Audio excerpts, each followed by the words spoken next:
Hello दोस्तों, स्वागत है आपका आपके पसंदीदा चैनल मेडिडॉक एंड मूवी टेक पर। आज मैं आपको बताने जा रहा हूं एक ऐसी काल्पनिक हॉरर थ्रिलर फिल्म की पूरी कहानी जो डर, रहस्य, बलिदान और बदले से भरपूर है। फिल्म का नाम है वेयरवुल्फ 2 द बीस्ट अमंग अस। और आज हम इस पूरी फिल्म की कहानी आपको हिंदी भाषा में एक भावनाओं और दृश्य चित्रण के साथ समझाने जा रहे हैं। तो चलिए बिना किसी देरी के शुरू करते हैं। कहानी शुरू होती है पिछली फिल्म की घटनाओं के कई साल बाद के समय से, जहां यूरोप के एक बर्फीले, वीरान और पहाड़ी इलाके में स्थित छोटा सा गांव रेवनहोल्म अपनी पुरानी त्रासदी को भुलाकर एक शांत जीवन जीने की कोशिश कर रहा होता है। लेकिन इस गांव के शांत माहौल के नीचे छुपा होता है एक ऐसा अंधेरा राज जो सिर्फ इंतजार कर रहा है वापस उभरने का। इस गांव के बाहर एक जली गली पुरानी चर्च की दीवारों के नीचे गहराई में बंद पड़ी होती है एक शापित आत्मा, बीस्ट, जो पिछले हिस्से में केवल घायल हुआ था, मरा नहीं था। और अब बरसों बाद जब पूर्णिमा की रात में लाल चांद उगता है, तब वह फिर से जाग उठता है। उसकी आंखें आग जैसी चमकती हैं और उसका शरीर आधा भेड़िया आधा इंसान, लेकिन बेहद ताकतवर और अब पहले से भी ज्यादा उग्र बीस्ट के साथ जागती हैं। उसकी बनाई हुई नई नस्लें, इंसानों से बने हुए राक्षसी प्राणी जो पूरी तरह उसके नियंत्रण में होते हैं। दूसरी ओर कहानी का मुख्य पात्र एड्रियन नाम का एक नौजवान लड़का है जो एक अनाथालय में पला बड़ा है। उसे अपने अतीत के बारे में कुछ नहीं पता, लेकिन उसके पास एक रहस्यमय किताब होती है जो उसे उसके बचपन में एक बूढ़े पादरी ने दी थी। और उसमें लिखी होती हैं वेयरवुल्फ की प्राचीन कथाएं और एक रक्त की वंशावली जिसमें दर्ज होता है कि अल्फा बीस्ट का अंत सिर्फ उसके ही खून की संतान कर सकती है।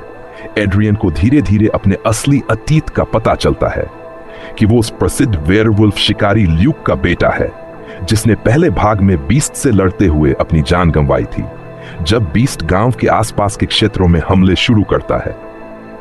लोग गायब होने लगते हैं, उनके अधधकुले शव पेड़ों पर लटके मिलते हैं। गांव में दहशत फैल जाती है।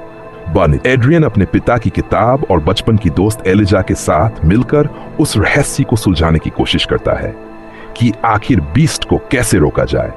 एलिजा एक बुद्धिमान और साहसी लड़की है जिसे जड़ी बूटियों और पवित्र मंत्रों का ज्ञान है। दोनों मिलकर निकलते हैं एक प्राचीन मंदिर की खोज में जहां एक पवित्र खंजर छुपा होता है जो शुद्ध रक्त और बलिदान से चलाया जाए तो बीस्ट की आत्मा को नष्ट कर सकता है। उनके सफर में जुड़ता है एक बूढ़ा योद्धा मार्क्स जो कभी बीस्ट से लड़ा था लेकिन हार गया था। रास्ते में वे पाते हैं कि बीस्ट ने इंसानों को काटकर उन्हें अपनी सेना में बदलना शुरू कर दिया है। अब वह इंसानों के भेष में दिन में भी घूम सकता है और इस वजह से उसे पहचानना भी लगभग असंभव हो जाता है। गांव में कुछ लोग उसे भगवान का दूत समझकर उसकी पूजा करने लगते हैं जिससे उसका प्रभाव और बढ़ने लगता है। एड्रियन, एलिजा और मार्क्स मंदिर पहुंचते हैं और एक भयंकर लड़ाई के बाद खंजर हासिल करते हैं, लेकिन मंदिर से बाहर निकलते ही बीस्ट उन्हें घेर लेता है। एड्रियन और बीस्ट में पहली बार आमना सामना होता है। बीस्ट कहता है कि तू मेरा खून है, लेकिन अब मैं तुझे खुद में समाहित कर लूंगा। और वो एड्रियन के खून की कुछ बूंदें चुराकर भाग जाता है जिससे वह और शक्तिशाली बन जाता है। अब बीस्ट को मारना और भी कठिन हो गया है। एलिजा को जब वह घायल करता है तो एड्रियन टूट जाता है, लेकिन तभी उसे पिता की किताब की आखिरी पंक्ति याद आती है, बलिदान ही मुक्ति है।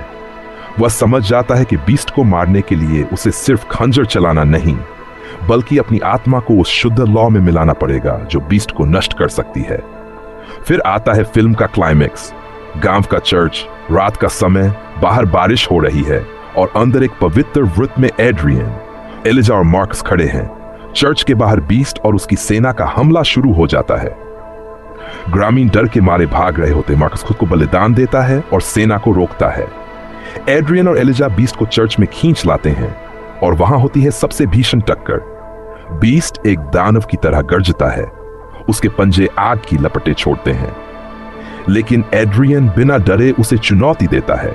दोनों के बीच जमीन फाड़ देने वाली लड़ाई होती है और जब एड्रियन उसे घायल करता है तो वह अंतिम चाल चलता है, एलिजा को अपने कब्जे में ले लेता है।